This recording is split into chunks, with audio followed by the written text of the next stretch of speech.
why does one feel so much better than the other? Is it the fit and finish? Yeah, it's the fit and finish, but it's also some of those design elements that you protected because it created that emotion. You were supposed to feel something when you walked in that room. Well, very excited today. We have Trapper on. Welcome, Trapper. Hey, thanks, man. Good to have you. So Trapper Roderick, he's owner, founder of Roderick Custom Builders. There in Utah, you guys do some incredible projects. And but I'm not even going to start there, man. You have, what kind of threw me off. So we met at the Coalition Summit, and I found out you did custom suits for a while. Yeah, I did it for like 10 years. It was great. We owned a haberdashery. We had 3 different stores throughout, Salt Lake. It was a lot of fun. We got to travel around the country making suits for people. So let me ask you this, because you're a 5th-generation builder. Like, you come from a heritage of building. Of course, you've leaned on that now. We'll get into that from the building side. What made you all of a sudden take deviate and take a detour into the custom suit building? Oh man, it was total luck. I was still a student at the University of Utah. They were kind of launching their entrepreneurship program and stuff like that, and so I wanted to do something. And I was in the process of trying to get a custom suit, and none of the shops in town would make what I wanted, which was really frustrating. I was willing to pay for it, but I like those flamboyant colors and patterns, which I'm sure you've noticed. And they wouldn't make it. They're like, no, you don't want that. They all wanted these typical banker style suits, and so I was like, fine, I'll do it myself. So I called all my friends that had served like LDS missions, people that had done business overseas, and I started reaching out to people. They had suits made for them when they were on their missions, and overnight, I kind of started just taking pictures of people like surfing in suits and skating in suits, and a butcher or a framer in a suit, like just putting a suit in like this really unnatural atmosphere. And because a suit really is for everybody, right? It's not just for the banker, or not just for like Sunday wear. It really is. It's for everybody. You wear a blazer all the time, so you get it. I do. And I wanted it to be fun, and so it just kind of caught fire, and the rest is really history. The University of Utah just kept pumping out my me as like some PR, and kept rolling with it. It was great. Yeah, well, here's why I want to dive into that, because I think there's a lot of angles here. I mean, you mentioned the branding, right? You have branding, networking, manufacturing. You have the business, the operations side, manufacturing, which I touched on. But I think what's unique to you have a really incredible talent to like network with people, build relationships quickly. But going back to the business operations side, it's very curious to me, because branding is such a big element of what we do, and you do a good job of that. Thanks. What made you think to say, okay, instead of course, you're going to, design blazers and suits that are maybe not the baker, someone in DC or New York or Boston's wearing, out west, not everyone wears suits, but to do something out there, to say, let's get them surfing, let's get them, skateboarding. I mean, where did that come from? It's a big part of me and like who I am, right? Like, I was never like the guy playing football, but I was still an athlete, right? And I loved all these things. It was such a big part of like who I am and what kept me going in life when things were hard is just kind of like that outdoor, love for really anything, especially something with like a board or a water ski or something like that. And so a lot of it was just like me and my culture, and like surf culture growing up a little bit off and on in California. And, I just couldn't stand the stigma of things. Like, and part of it was like, I was going into these stores and they wouldn't make the suit for me. Well, why would they not make the suit that I wanted? And so I wanted a suit to be for everybody. And I wanted to really find ways to change people's lives, just like we do with custom homes. And it was crazy, making suits for, younger professionals, how they would come back to me 3 or 4 months after we would kind of get them all dialed in, and how they'd go, you wouldn't believe it. Like, I'm performing better at work. I'm more confident. I've gotten a raise. I've gotten promoted. And so it just kind of all kept snowballing, and building on top of each other. And it was just a way to be different as well, and set us aside that, a luxury custom suit can be for really anyone. So I love your handles, like True Gentleman Supply, if I'm not mistaken, on Instagram. Yeah. But how do you know that it turns into a business? Because it's one thing to be like, hey, no one's doing this. The correlation with construction is, so many of us are prehistoric dinosaurs. We're not evolving. We're not changing. We're just kind of following the status quo. And this is how I've been doing a Trapper for 30 years. Your 5 generations, you probably get that made from some of your family. And Yeah. People that work like this, how you're a trapper and you're trying to break the mold, what you did in the, the luxury suit business. But having an idea at college about entrepreneurship and then actually monetizing it, building relationships, networking, the branding you speak about, building a big following, you're coordinating, how to tailor, right? To get people tailored and make sure it's profitable and then get manufacturing, get it to deliver on time. Walk through some of the logistics and go behind the scenes that most people wouldn't even realize, in the clothing and apparel business. Oh my gosh, it was a nightmare because I knew nothing initially, right? Like I was totally lost. But it was like the perfect segue for me in all other aspects of life because I was really a shy individual. I was really timid and didn't really know how to talk to people or present myself. I always looked the part, but I didn't know how to perform really, and so it made me really uncomfortable. And but then it really helped turn me into a leader. And it was just a matter of kind of getting scrappy. So like as I've kind of evolved, like now I help teach some of the entrepreneurship classes at the university, off and on, like as an interim professor and guest speaker type thing. And I always say, like an entrepreneur is not someone who has a great idea. It's someone who's going to get scrappy and who's going to execute, right? And so, making those phone calls, staying up in the middle of the night, kind of just trial and error. Like, we would try one thing. Oh, that didn't work. Let's pivot like instantly. But the customer aspect was the most valuable part, right? Like learning how to take care of a customer on such an emotional thing. So many of these suits were for a wedding, right? And under high pressure, which has translated so much over to like the experience in custom building. But, it wasn't always roses. I mean, I think of one story often, which led to like the ultimate success of my company. Like I had no money. All my credit cards were maxed. My bank account was probably negative at the time. I was probably 22, 23 years old. And, I was at a suit appointment and, this was a big turning point for me of like learning margins and, and how to mark things up because, I had no money to get home unless I sold that customer with like some sort of instant payment or cash, and they were sold. They wanted to do the deal. And, but they said, like out of principle, we really should think about it. This is a big purchase for us. It was like a $500-$600 suit at the time. It was really not even that much dollar figure wise. Yeah. And I was like, look, I'll make you a deal of a lifetime. If you pay me cash today, I'll do it. I think I did it for like $300, which was like $50 less than my actual cost. But I guess the reason why I tell that story is, even though margin is important, so are relationships and the opportunity of things. And if I wouldn't have kind of made it home that night, the next appointment the next day was the most life-changing appointment of my life.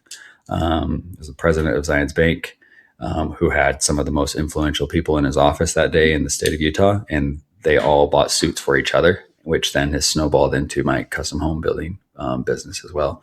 And so just like, I think that's where I started to value those relationships and just to nurture those more than anything, just kind of like you have.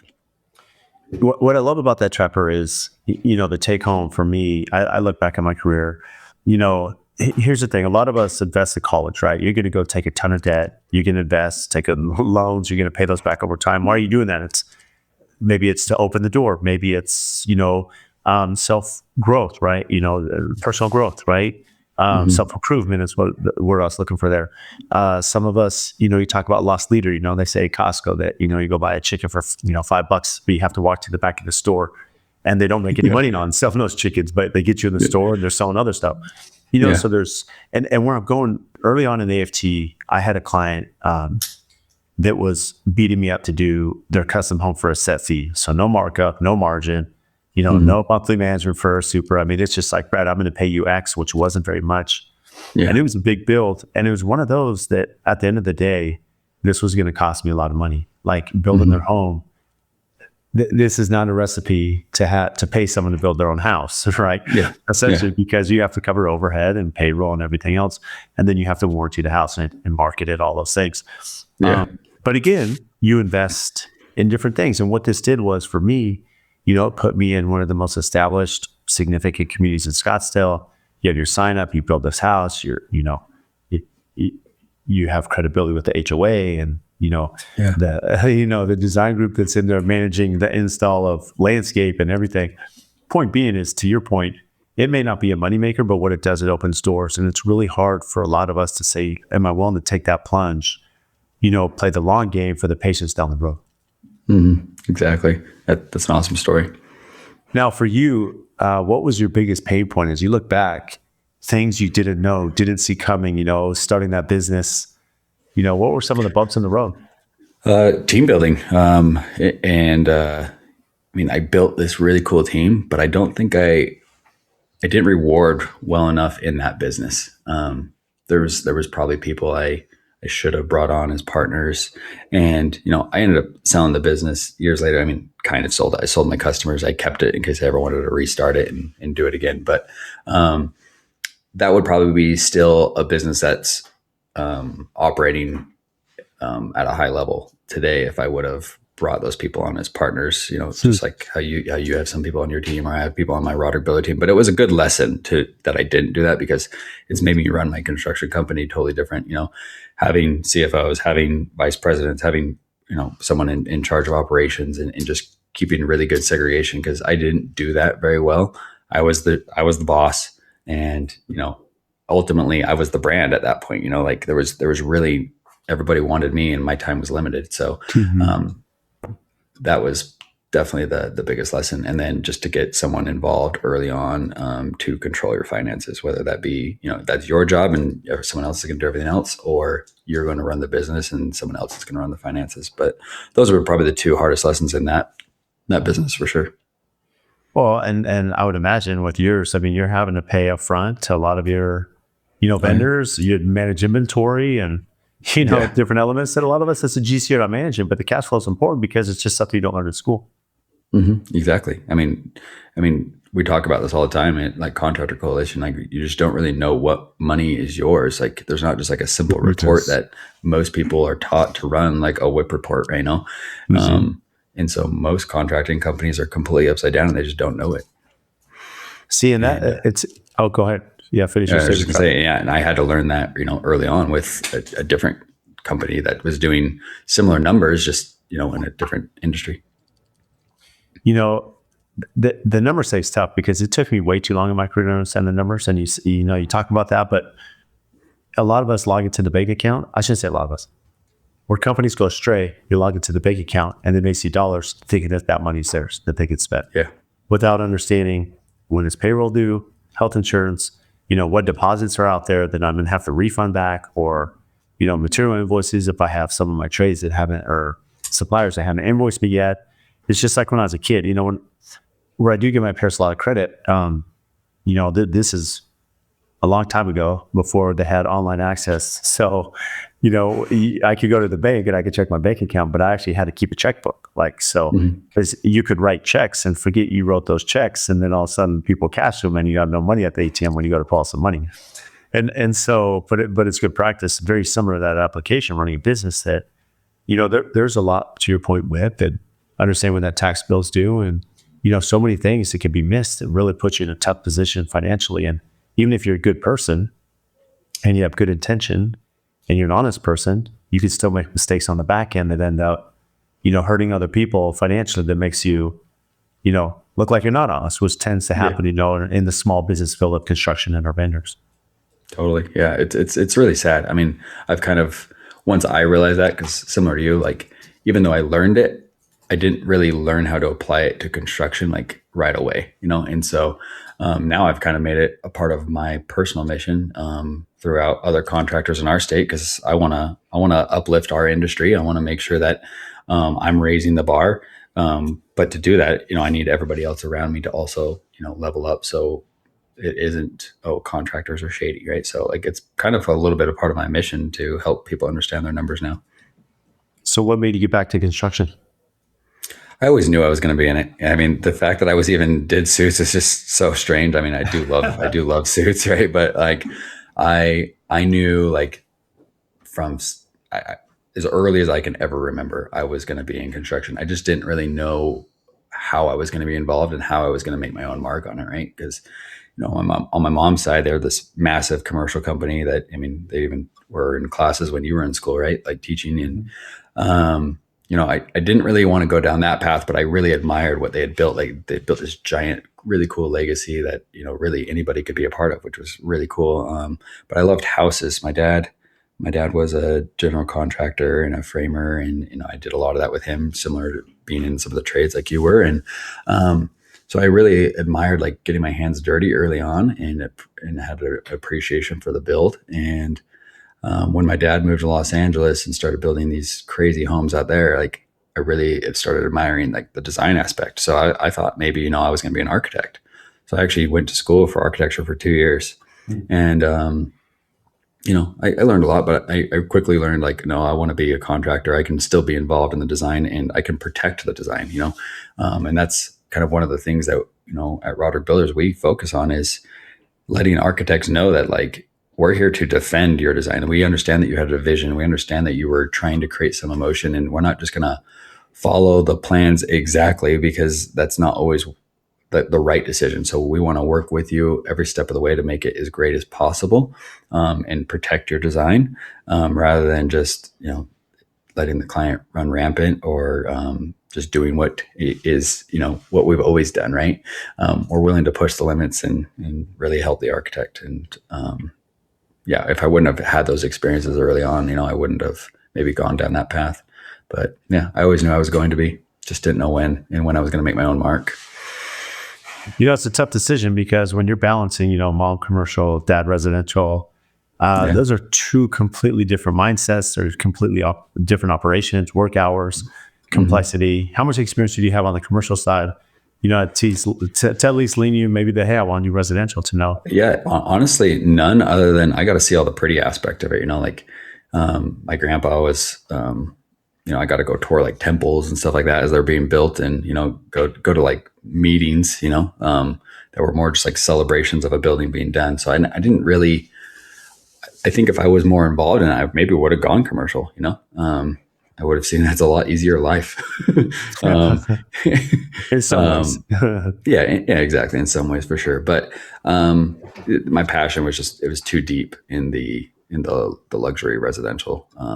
That's totally what steered me is really the art of it, not so much any of the numbers or the processes or anything like that. Do you feel that you made a comment about, the benefit of doing architecture, so it helps you protect the design? And I think, a lot of feedback where designers and architects get frustrated. I'll give an example. I was working with a new architect, and he called me, and he's like, Brad, I'm bringing you in on this project, as a client request, because of, some of the specifics of the build, with ICF and net zero, we've done some of this. So he was like, hey, I really want to use AFT.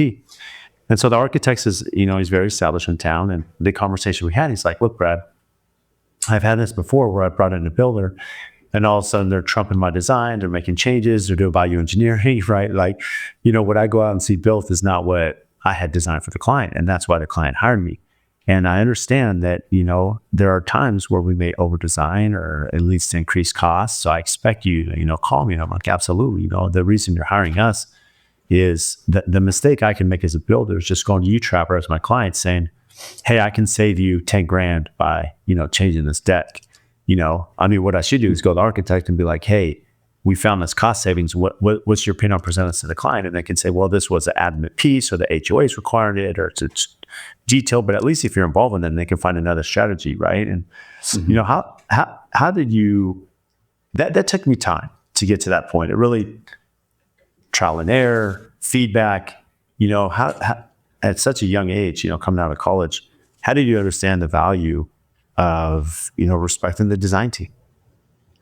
That was just really experience being on a lot of my dad's jobs, because the architecture trumped everything. They were building these modern marvels that just really defied all engineering, and it's just like, it made no sense why you would even do it, other than it was really, really cool to have, a cantilever that's 50 feet or 75 feet with a sliding door that's just floor to ceiling and 100 feet long, or whatever that might be, just like these ridiculous aspects. And so a lot of it was just me asking questions. Why are you doing this? Why are you doing this? Why are you doing this? as I was project managing some of his jobs. And then I also kind of designed some of my own homes and for clients, and they would often say, oh, I don't like that. And I said, well, let me explain why I did that. Right. And then once you explain why, they loved that thing that they hated. And so, then there was this kind of shift when I started realizing those things that people need to understand the why and the emotion that you were supposed to feel when you walk into a space.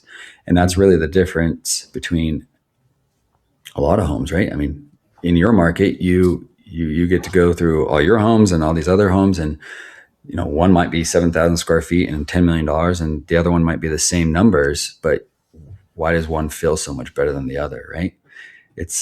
Is it the fit and finish? Yeah, it's the fit and finish, but it's also some of those design elements that you protected, because it created that emotion. You were supposed to feel something when you walked in that room, and if you just check marked all the boxes, yeah, we have 4 bedrooms, 5 baths, and we spent this much money, like it doesn't always achieve that. And so I think it was through personal experience, and it's really benefited me in working with architects, because they've thanked me. A lot of our architects are out of state, and they maybe do 1 or 2 site visits. We're great at communicating and sending them pictures and video updates and working through those problems with them.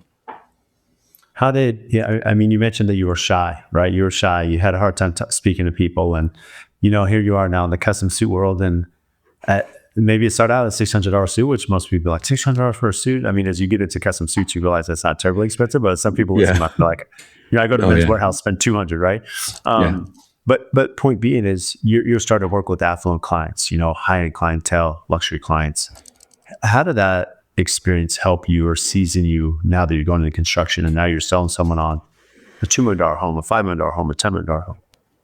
Yeah, it's a great question, because a lot of the homes that we're building aren't always what I would call luxury. Sometimes they're in that starter luxury, right? Like, so, which in Park City is like your $3 to $5 million range, which means that that person's likely they're still getting a mortgage, and they're trying to find ways to save money. And but I think back to some experiences with making suits of someone would be like, hey, is that really the best price you can do? And or can you take off $200? And I'd be like, yeah, sure, no problem. What sleeve do you want me to leave off, right? And when they kind of realize, like, oh, okay, like the price is the price, it's just I get less, like, that really translates really well over to custom building, because you and I have to make a profit. We have to have margin. But it took so long really to get comfortable with it. But I think, as you're measuring people's inseams, you have to kind of get funny and just make the most out of the situation. I didn't expect that. Ted, that's amazing. Yeah. But there was also times like where early on, like I would just send someone an invoice after I'd leave. Like that was such a missed opportunity. The amount of people that had time to think about it. Yes. After leaving their house, or them leaving my office, and they get an invoice, and it's $2,200, and they can choose to pay, versus making them swipe their card right then and there. Like just those little teeny details really has helped me move the needle forward in home building. Like, okay, the next step is we're signing the contract. There's nothing else until that's signed. Yeah, I love that, because I mean, it's not just closing the deal. To your point, Trapper, it's setting the expectation of the process, right? And getting to engage and buy in, commit, whatever it is, you have to do the same thing, but you have to protect yourself, right? Your time's valuable, client's time's valuable. And, you've put in this work, and you want to make sure that it's not wasted. And it's funny how early on, I would imagine for you, whether it was your construction business or your tailored suit business, is, a lot of times that phone rings and you're so excited to get a lead that you're not really vetting the call properly. So you're going out there and you're like, I just wasted time. This client wants to spend $150 for a suit, I'm quoting $1,000. Like, we're not even close. And building's very similar, that a lot of times we can be so excited about the chase, we may overlook the opportunity and make sure that it may not be a good fit for the client either. Yeah, exactly. And then there's the flip side to that, though. I mean, I'm working with a client right now, and their budget is here. But it at one point was way over here, I mean, it was at one point way more, and then it kind of went down, and then now it's back up. Like, so, as long as we get them to follow the process, like we can kind of help train and tailor them to be a good customer. But by setting those milestones and those processes, there's like that checks and balances. At any point they can back out and we can back out if it isn't a good fit.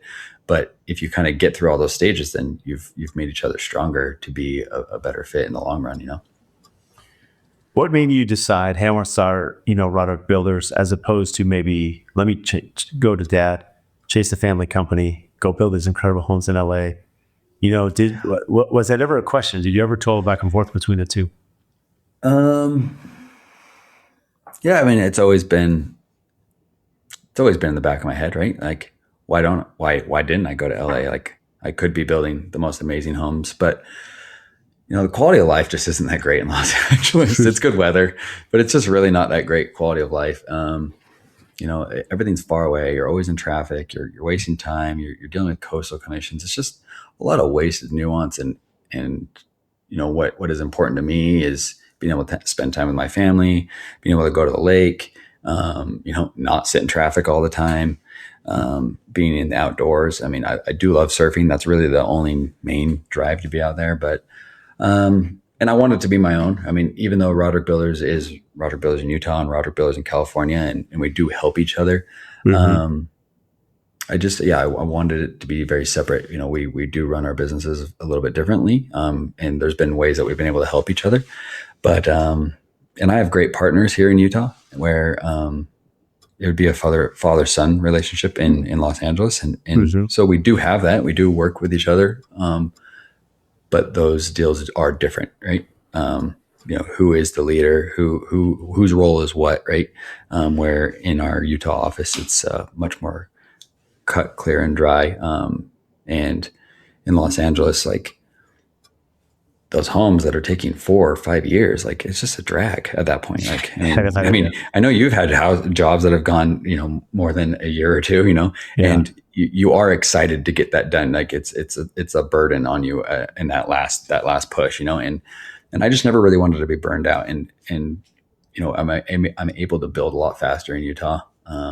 And I'm able to bring something to the market that a lot of people haven't seen. I mean, you've toured a lot of like Jaffa Group's houses and stuff like that, and they're amazing, right? But you still look at like what you're building in Scottsdale and what's being built in Los Angeles, and there are just like those little extra details that really aren't all that common in our market. And so there's just more opportunity to really set yourself aside and be one of the elite in my market.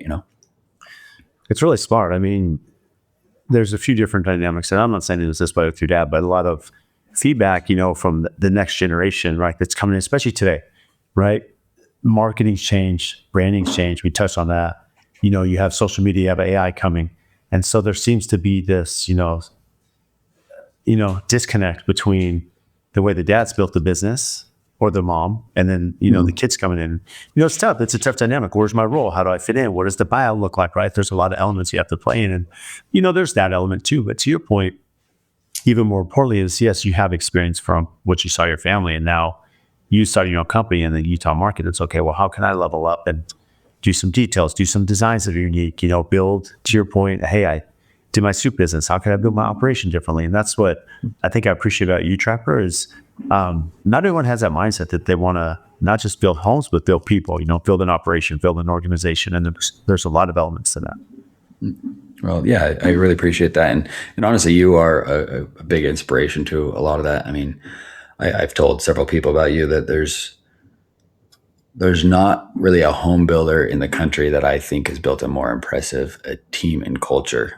There's lots of people doing the same dollar figures and same type of houses, but from what you built, you are really an inspiration to our industry. So I definitely applaud you on that. And you're someone I look up to strive to build my team similarly.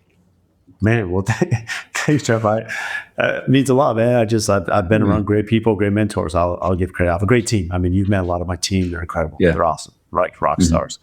How have you leveraged branding? You have this incredible brand, surfing, with suits on. How have you been able to build a brand on the custom home building side?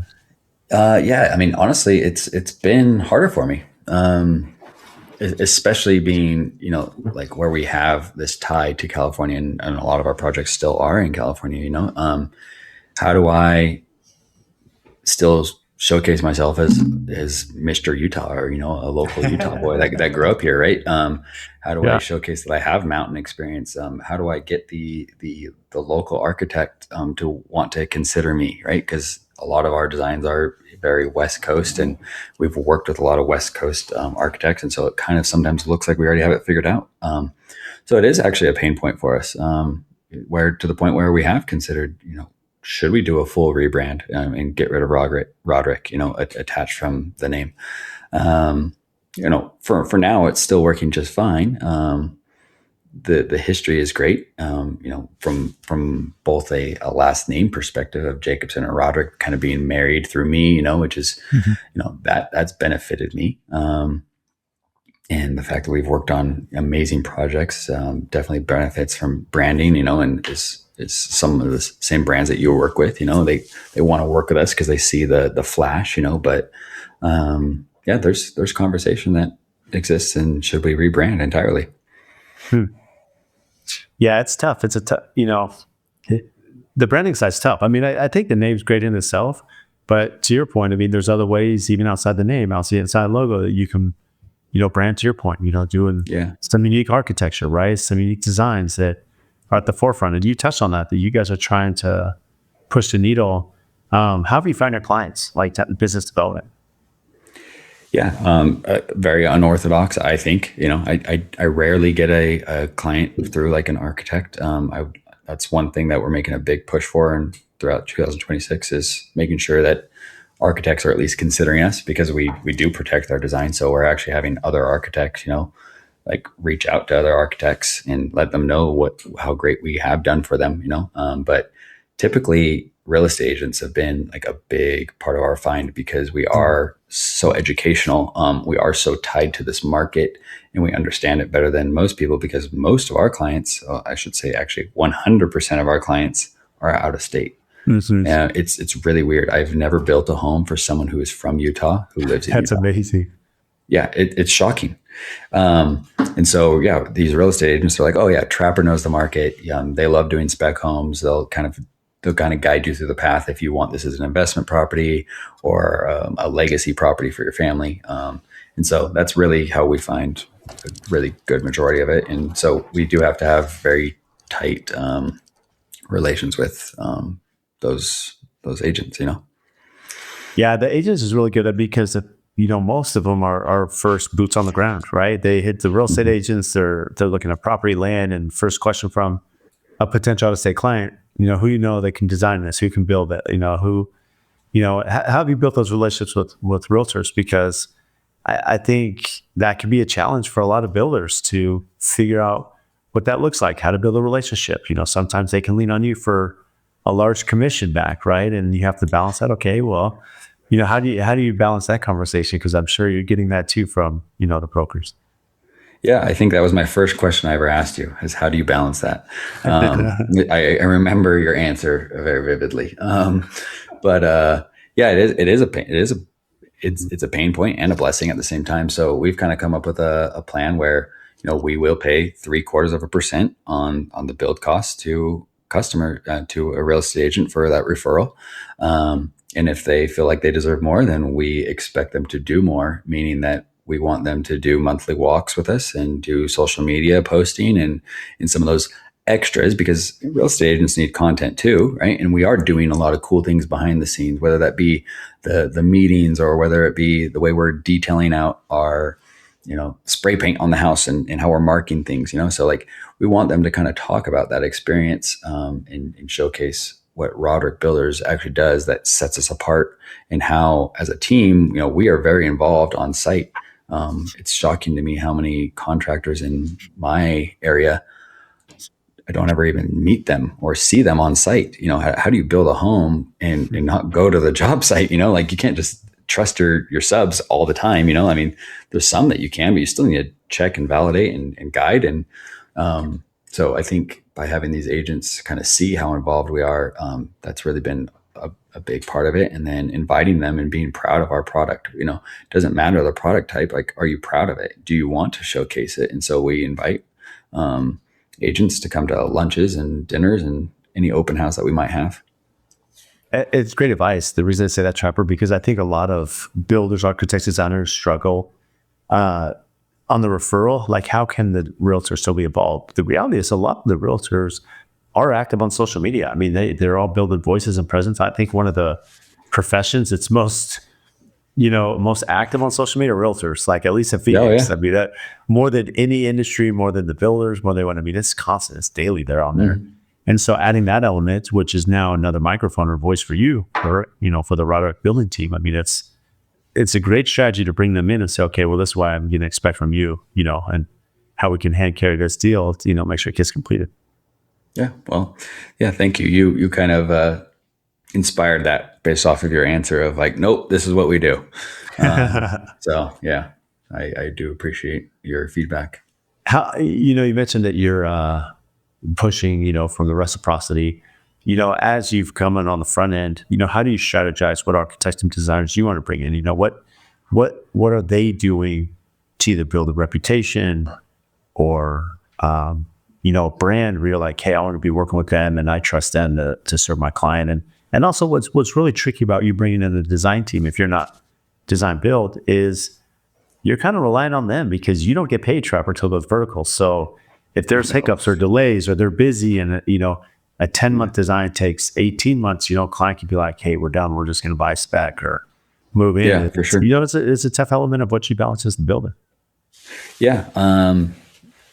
Yeah. I mean, it's always an evolving process. I look at what we did even 2 years ago versus what we do today. I mean, today is significantly better where we did do some aspects of that in-house, right? Like, where now we don't want to work on homes that don't have interior designers. And it's not necessarily because a home can't be built, but how much better and how much simple and how much more organized is your job when you do have an interior designer.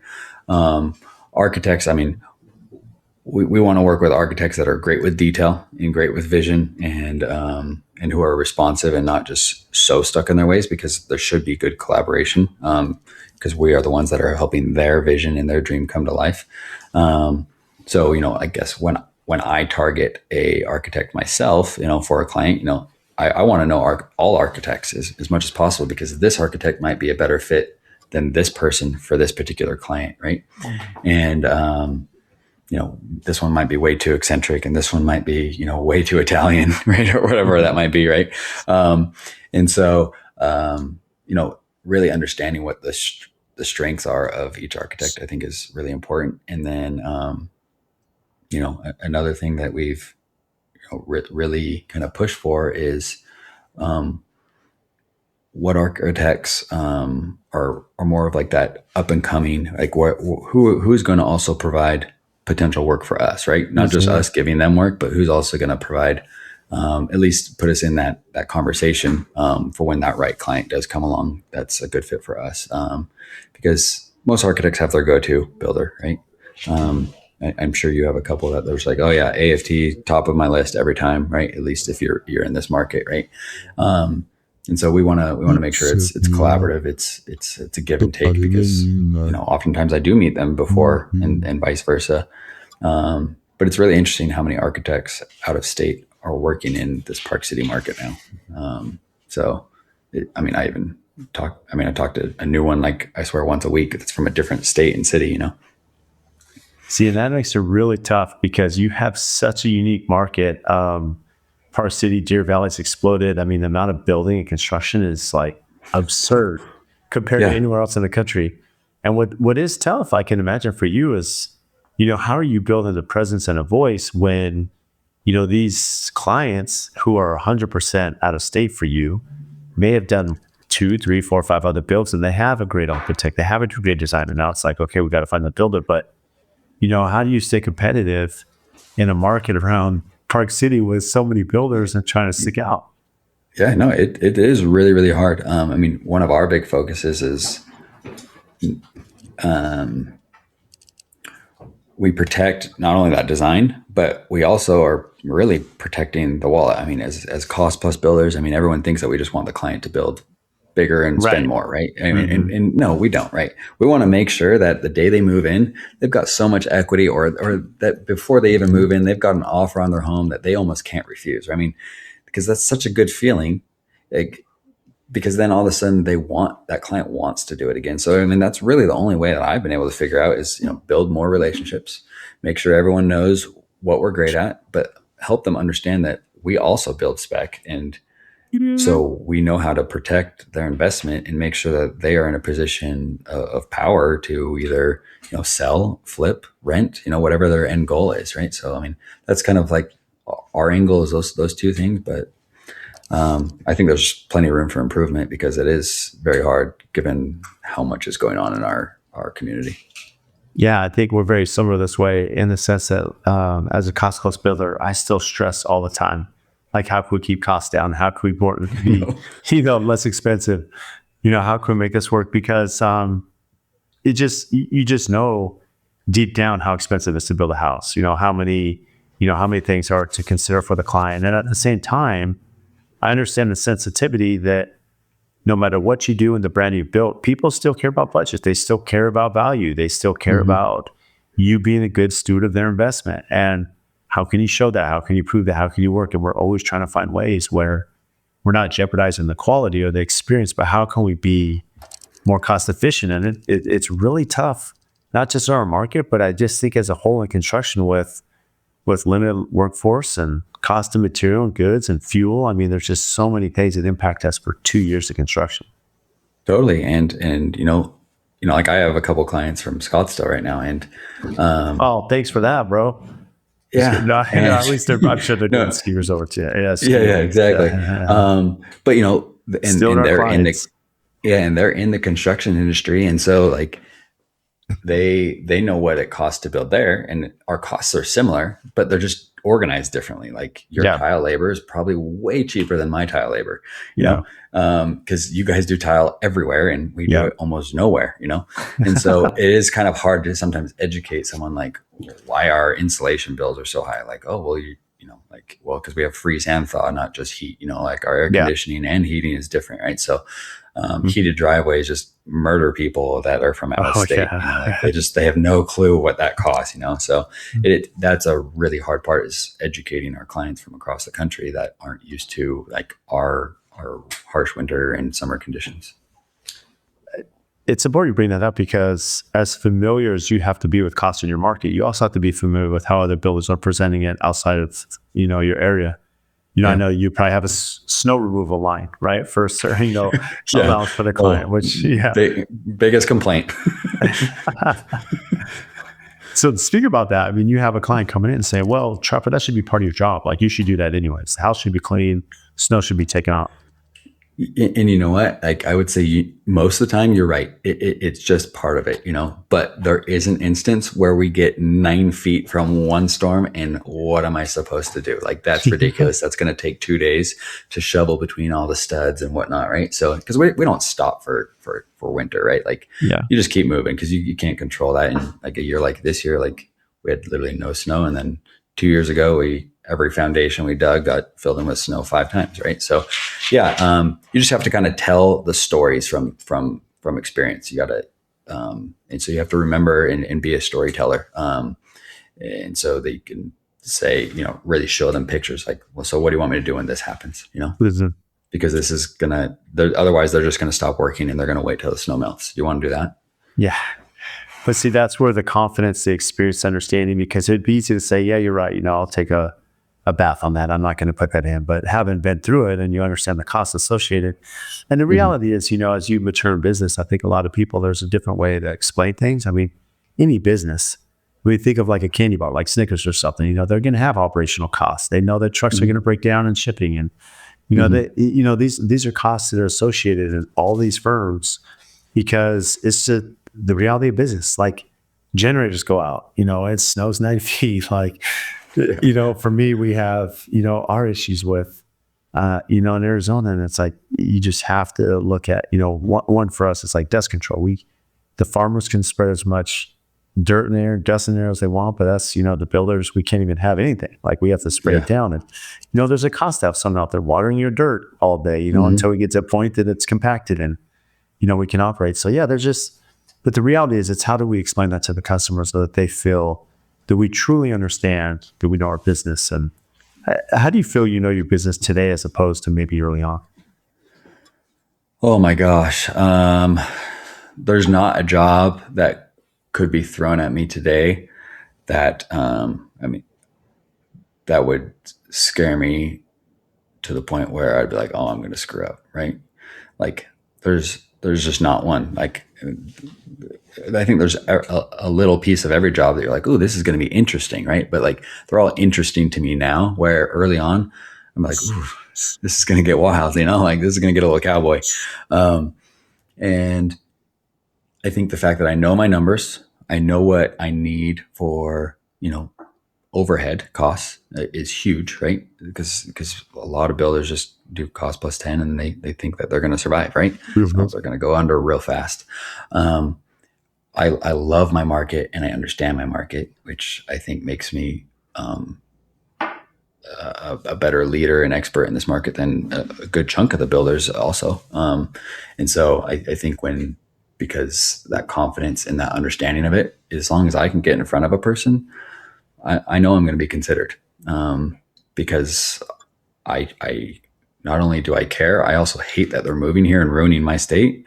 And so the fact that I want to take them on as a client, I think also, speaks volumes to them, because then we do know it maybe as a good fit. And then, I don't know, kind of back to, how do you educate those clients? I actually, that's kind of where I use my social media. Social media, a lot of people are just posting, the pretty things, right? But I think, in you and Morgan and some other people have kind of been an inspiration on that. Is just like, it doesn't always have to be the pretty thing. It can be the goofy thing. It can be the mistake. It can be a question you have. Like, use social media to educate. And that's the part that I think I've really actually loved about, using social media, whether that be LinkedIn or Instagram, is it's an opportunity, for someone to really get to know me. So when I do meet with a client for the first time, they already feel like they know me because they've already been learning from me, Mm-hmm. What I've seen lately too, I mean, speaking about the social media aspect, you've made some great connections. You and Matt seem to tie each other yeah. cruise development. And so, Yeah. as you've made friends and connections, how has that maybe expanded your view of company culture and operations and, marketing strategies? It's been life-changing, honestly. But on a simple platform, it was just like, I used to think that everything needed to be like perfect. Well, nothing's ever perfect in life, right?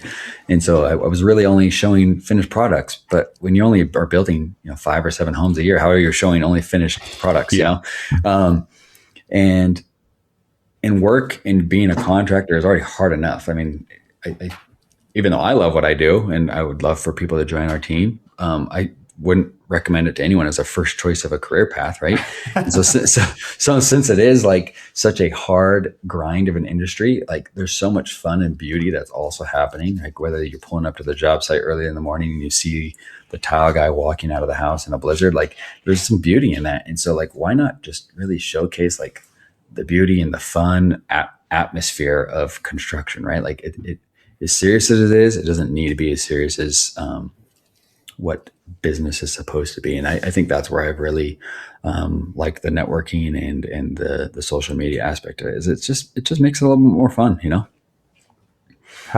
You mentioned going back to the company culture side, early on, in the tailored suit venture, that you had great people, partnerships was something that wasn't really top of mind.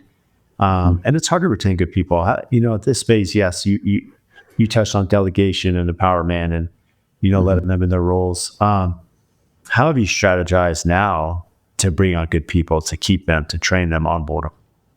Yeah.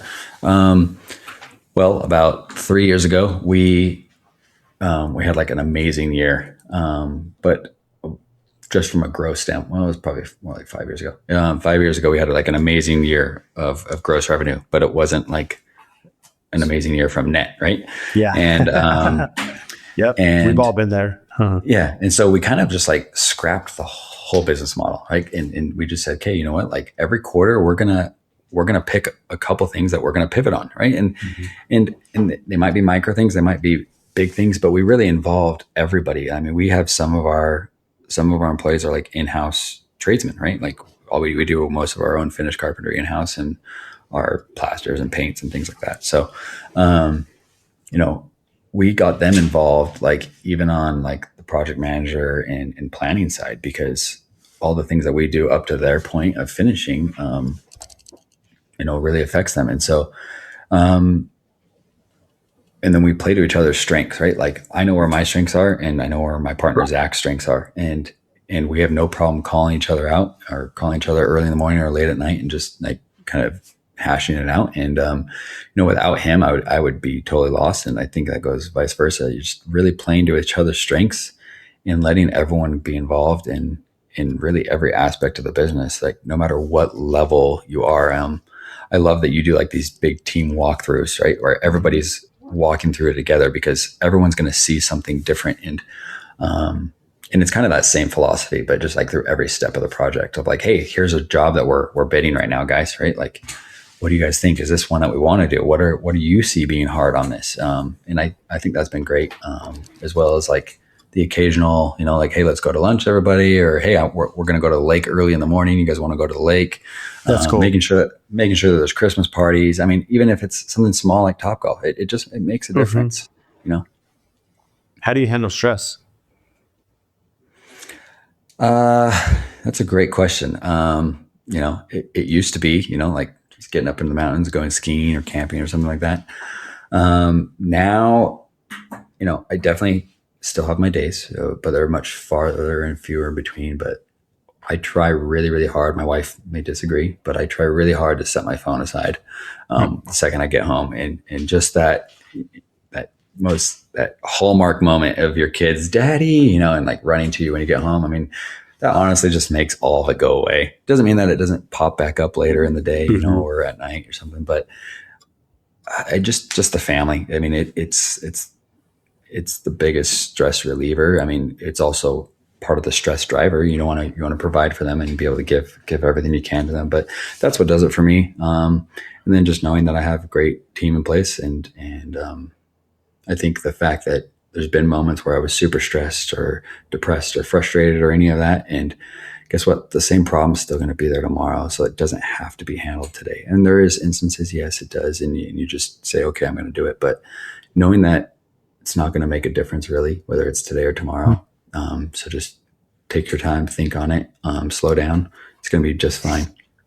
No, I love that you shared that. I've seen this circling again on TikTok, and it said, Trapper, if I were to give you, $10 million right now today, which is, Thursday, but you don't wake up tomorrow, will you take it? And then it's like, no, right? Yeah. No matter the amount of debt, no matter the amount of financial stress or ruin or whatever, there's not much you can be able to enjoy in 10 hours. And the reality is, like, as you apply that to life, I mean, there are these little whirlwinds of issues that come up, right? In projects or clients or operations or employees or just being a business owner. And, they can overwhelm us. And I look back at my career, and so many times I'm like, I was so stressed about this issue, and it was like totally affected me in all aspects of life. And in a day, like it got resolved.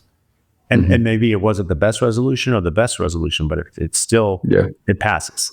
And the point being is that so many times I do, it's a continual thing to be able to set the phone down and say, okay, let's go do something with the kids. And because they're going to be out for a time, if these problems are still going to be there the next day when you wake up. And, there's no, nothing is that stressful enough that we can't be like, hey, we can get through this. Yeah, I would agree. And just finding like those little passions or loves for yourself, right? You got to take care of yourself. Like I know you hit the gym pretty hard every day, and you make it a priority for health and stress and all that other stuff, right?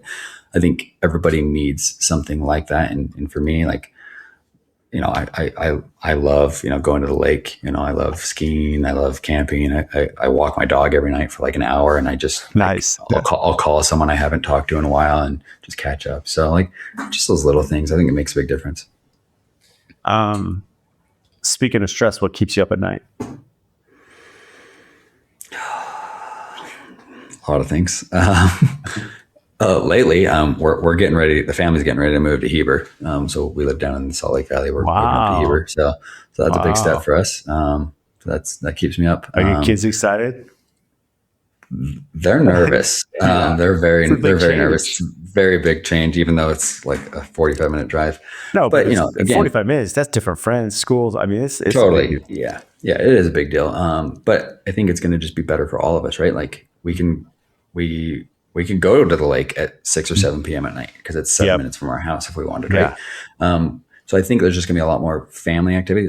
I'm a big believer in it. My wife is as well. So I think we're not going to be sitting in traffic for 30 or 40 or an hour a day. So hopefully, it does provide more family time. So that's a stress until like June ish. We have a spec home going on right now that is in an up and coming neighborhood, but it's not quite up and coming yet. So that one selling is a stress for me for sure. Yeah. And then how do I take care of my team? I mean, I always want to do better. How do I take care of my team and grow my team? So those are my three main stresses. Yeah, I know the feeling. So what do you do for fun? I mean, you touched on that a little bit. You love the lake, like busy with the kids. I mean, I love people, right? I mean, so I feel like every day is fun. Whether it be catching up with someone like you. I mean, that's fun to me. I mean, it's simple, but it really is enjoyable to me. So I love that. Well, Trapper, you've been amazing. I appreciate you coming on, and I think your story is very unique, especially with the lineage of. And I don't think people realize the lineage you're coming from. I mean, you have two magnificent building firms on both sides. That I'm very blessed. Yeah, very well known. But even despite that, it just shows your ability to, to go into the fashion space and the back end. I mean, it's tough. A lot of life lessons for sure, and that explains why you've had the success you've had. So appreciate making time today. And for those listening, where can they find you? Oh, you can find us on Instagram at Roderick Builders. You can always go to our YouTube channel as well, and LinkedIn. You can find me, Trapper Roderick. Pretty easy to find. It's not a lot of trappers. There are not a lot of trappers. Which, real quick, as we end, is that a nickname or is that your birth name? No, it's my birth given name. Well, there you go. I love it, man. There are not a lot of trappers. You're easy to find. So thanks, Trapper. Well, thanks, Brad. I really appreciate it and look forward to seeing you soon.